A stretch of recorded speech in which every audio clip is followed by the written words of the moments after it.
याच्यावर काय करायचं आहे बरं? हे धान्य कमी जास्त सोडायला. हां मला वाटलं हे एक काय ते नाही, ते पण आहे, हे पण आहे.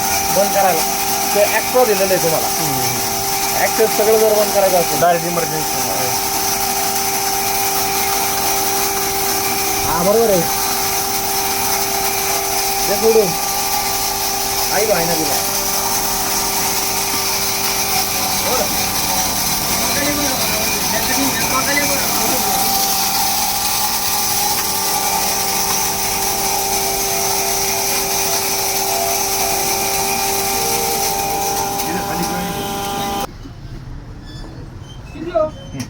आता हे सगळं कशाचं परिणाम आहे तुमच्या लक्षात आलं का? व्होल्टेज.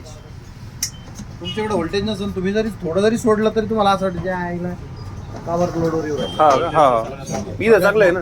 हा, सगळ्यात मोठा.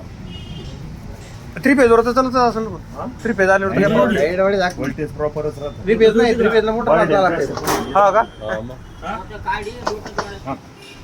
एवढा बा. इथून